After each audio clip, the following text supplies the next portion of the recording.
যখন শান্তিপূর্ণ সমাবেশ করতে চেয়েছে, সোহরাওয়ার্দীতে সেই সমাবেশ বন্ধ করে দেওয়া হয়েছে।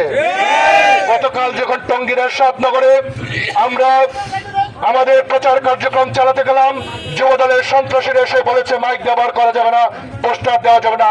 আমরা ইনকিলাব জিন্দাবাদ স্লোগান দিয়ে, নারায়ে তাকবীর আল্লাহু আকবার স্লোগান দিয়ে আমরা প্রচার করেছি।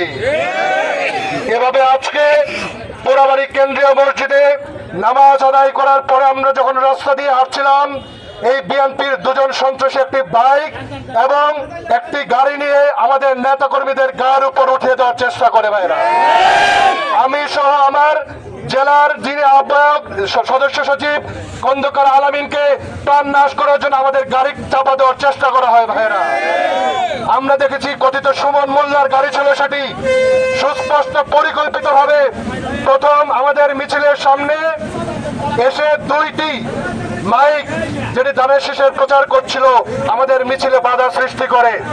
তারপর আমাদের মিছিলের মধ্যখান দিয়ে একটি প্রাইভেট কার এবং মোটরসাইকেল আমাদের উপর উঠিয়ে দিয়ে আমাদের প্রাণ নাশ করার চেষ্টা করা হয়।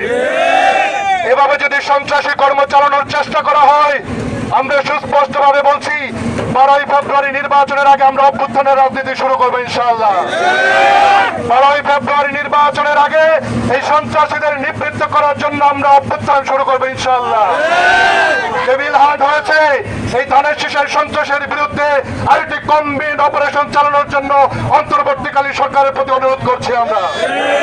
গাজীপুরে জুলাই যুদ্ধের এখনো শেষ হয়ে যায় নাই। বাংলাদেশ জামাত ইসলামী সহ 11 দলের জোটের ভাই বোনেরা মরে যায় নাই।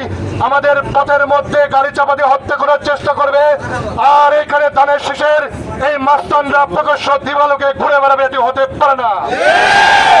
যে সন্ত্রাসীরা আজকে আমাদের গাড়ি চাপা দেওয়ার চেষ্টা করেছে, আমাদের নেতাকর্মীদের হত্যা করার চেষ্টা করা হয়েছে, তাদের অনতিবিলম্বে গ্রেপ্তার করে শাস্তির আওতায় আনার দাবি জানাচ্ছি।